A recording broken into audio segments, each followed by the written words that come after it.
السلام علیکم ورحمۃ اللہ وبرکاتہ۔ تمام تعریفیں اس رب باری تعالیٰ کی جس کی توفیق سے تمام نیک کام مکمل ہوتے ہیں۔ ہم اللہ سبحانہ و تعالیٰ کے بہت شکر گزار ہیں کہ اللہ سبحانہ و تعالیٰ نے ہمیں قرآن کو سیکھنے کی توفیق عطا فرمائی۔ اللہ سبحانہ و تعالیٰ ہمیں استقامت عطا فرمائے اور اس سفر میں ہمارے لیے بہت ساری آسانیاں عطا فرمائے کہ ہم اپنی منزل تک پہنچ جائیں انشاءاللہ۔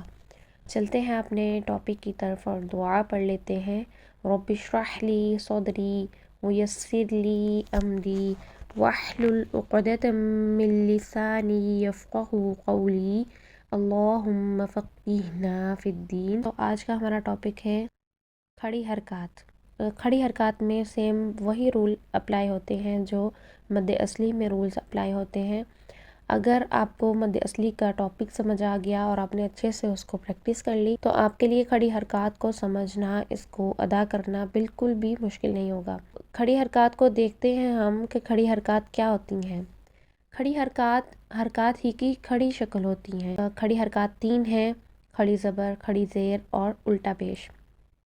جیسا کہ ہمیں نام سے پتہ چل رہا ہے زبر، زیر اور پیش، جیسا کہ ہمیں نام سے پتہ چل رہا ہے کھڑی زبر، تو زبر چونکہ حرف کے اوپر ہوتی ہے تو جب حرف کے اوپر چھوٹی سی لائن کھڑی شکل میں موجود ہو تو ہم اسے کہیں گے یہاں کھڑی زبر ہے، اور اگر حرف کے نیچے چھوٹی سی لائن کھڑی شکل میں موجود ہو تو وہ کھڑی زیر ہوگی، اور الٹا پیش ہی کی الٹی شکل ہوتی ہے۔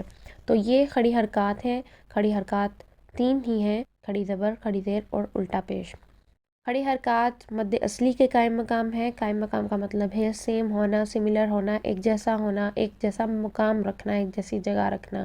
مد اصلی میں ہم نے دیکھا کہ 3 حروف مدہ ہوتے ہیں: الف مدہ، واو مدہ اور یا مدہ، اور ان کے قواعد بھی ہم نے دیکھے کہ الف مدہ کا قاعدہ کس طرح بنتا ہے کہ خالی الف سے پہلے اگر کسی بھی حرف پر زبر ہو تو وہ الف مدہ ہوگا اور اس کو ہم 2 کاؤنٹس لمبا کر کے پڑھیں گے۔ اسی طرح یا ساکن سے پہلے کسی بھی حرف کے نیچے زیر ہو تو یا مدہ ہوگا، اس کو ہم 2 کاؤنٹس لمبا کر کے پڑھیں گے۔ اسی طرح واو ساکن سے پہلے کسی بھی حرف پر پیش ہو تو یہاں واو مدہ ہوگا، اس کو 2 سیکنڈ لمبا کر کے پڑھیں گے۔ تو کھڑی حرکات چونکہ مد اصلی کے قائم مقام ہے تو کھڑی حرکات میں بھی 3 حرکات شامل ہیں: کھڑی زبر، کھڑی زیر، الٹا پیش، اور مد اصلی میں بھی 3 حروف مدہ شامل ہیں: الف مدہ، واو مدہ اور یا مدہ۔ تو اب دیکھتے ہیں کہ کھڑی حرکات کس طرح مد اصلی کے قائم مقام ہے۔ تو دیکھیے کھڑی زبر الف مدہ کے قائم مقام ہے۔ وہ کیسے کہ اگر کسی حرف کے اوپر کھڑی زبر ہے تو ہم کھڑی حرکات کو چونکہ 2 کاؤنٹس لمبا کر کے پڑھتے ہیں تو کھڑی زبر کو اگر ہم 2 کاؤنٹس لمبا کر کے پڑھیں تو اس کی سیم آواز بالکل ایسی ہی ہوگی جیسے ہم الف مدہ کو ادا کرتے ہوئے پڑھتے ہیں۔ تو یہاں پر دیکھیے با کے اوپر کھڑی زبر ہے تو اس کو 2 کاؤنٹس لمبا کر کے پڑھیں تو یہاں آواز ہوگی با۔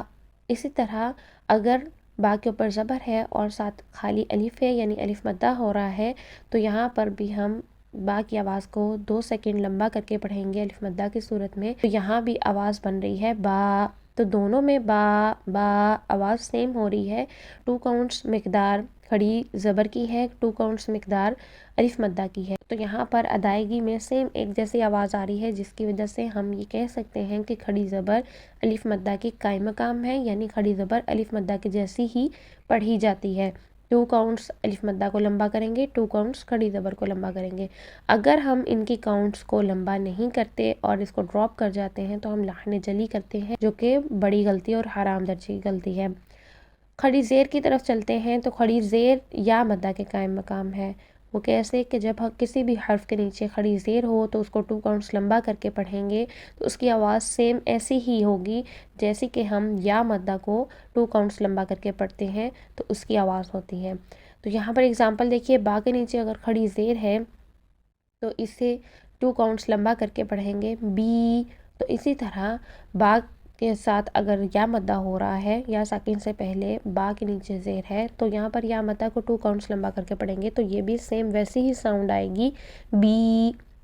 تو دونوں کی ساؤنڈ سیم ہے، دونوں کی کاؤنٹ سیم ہے، تو اس سے پتہ چلا کہ کھڑی زیر یا مدہ کے قائم مقام ہے۔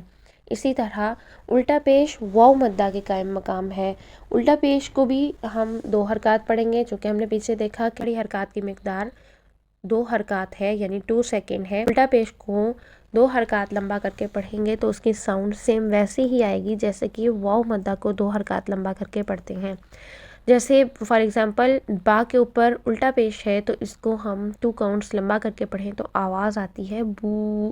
اسی طرح با کے اوپر پیش ہے اور ساتھ واو ساکن ہے، یعنی واو ساکن سے پہلے پیش ہے، تو اس کی بھی آواز کو ہم 2 کاؤنٹس لمبا کر کے پڑھیں تو سیم ویسی ہی ساؤنڈ آئے گی بو. چونکہ دونوں کی کاؤنٹ سیم ہے، اس وجہ سے یہاں ہم یہ کہہ سکتے ہیں کہ الٹا پیش واو مدہ کے قائم مقام ہے، یعنی واو مدہ کی طرح پڑھا جاتا ہے الٹا پیش. تو اس سے ثابت ہوا کہ کھڑی حرکات مد اصلی کے قائم مقام کیسے ہیں کہ کھڑی زبر الف مدہ کے قائم مقام ہے، کھڑی زیر یا مدہ کے قائم مقام ہے، اور الٹا پیش واو مدہ کے قائم مقام ہے. ٹھیک، تو ایک بات کو یاد رکھیں کہ کھڑی حرکات مد اصلی کے قائم مقام کا مطلب یہ ہے کہ کھڑی حرکات مد اصلی کے قائم مقام ہے، مد اصلی کھڑی حرکات کے قائم مقام نہیں. اس کی اگزامپل ہم اس طرح سے لے سکتے ہیں کہ جیسے ہم اپنی روٹین لائف میں کہتے ہیں کہ یہ فلاں بچہ اپنی ماں پر گیا ہے، تو کبھی بھی ہم ایسا نہیں کہتے کہ ماں اپنے فلاں بچے پر گئی ہے، ایسا نہیں کہتے. تو اسی طرح آپ مد اصلی کو لائک مدر لیں، اور کیونکہ مد اصلی مین ہے، مد اصلی کبھی بھی کھڑی حرکات کے قائم مقام نہیں ہوگی. ہم کہتے ہیں کہ بچہ اپنی ماں کے جیسا ہے، تو اسی طرح ہم کہیں گے کھڑی حرکات مد اصلی کے جیسی ہیں، مد اصلی کھڑی حرکات کے قائم مقام نہیں ہے. چونکہ مد اصلی مین ہے تو کھڑی حرکات اس کے سملیرٹی میں آتی ہیں. دوسری بات یہاں پر امپورٹنٹ بات میں آپ کو بتاتی چلوں کہ مدینہ مصحف میں کھڑی حرکات نہیں ہوتی ہیں، وہاں پر حروف مدہ ہی ہوتے ہیں. اسی طرح اگر آپ دیکھیں کہ کھڑی زبر اگر موٹے حرف پر آ رہی ہے تو ہم الف مدہ کا جو قائم مقام بنائیں گے، یعنی الف کو موٹا ہی رکھیں گے. کیسے کہ جس طرح دیکھیے الصادقون، صادی صو، تو یہاں پر صاد کے اوپر اگر کھڑی زبر ہے تو صاد موٹا حرف ہے. اگر اس کو الف مدہ کے قائم مقام بناتے ہیں تو الف سے پہلے صاد موٹا حرف آ رہا ہے، جس کی وجہ سے الف کی آواز بھی موٹی رہے گی. الصو، صو، صو، صو، اس طرح سے رہے گی. اس بات سے ہمیں پتہ چلتا ہے کہ کھڑی زبر اگر موٹے حرف پر آئے گی تو اس کو موٹا ادا کریں گے، کھڑی زبر کو بھی پراپر اینڈ تک موٹا ادا کریں گے. اگر کھڑی زبر باریک حرف پر آتی ہے تو کھڑی زبر کو اینڈ تک باریک ہی ادا کریں گے. امپورٹنٹ بات کہ کھڑی حرکات مد اصلی کے قائم مقام ہے، اور وقف میں بھی کھڑی حرکات سیم ایسے ہی وقف کی جائیں گی جیسے مد اصلی پر وقف کیا جاتا ہے.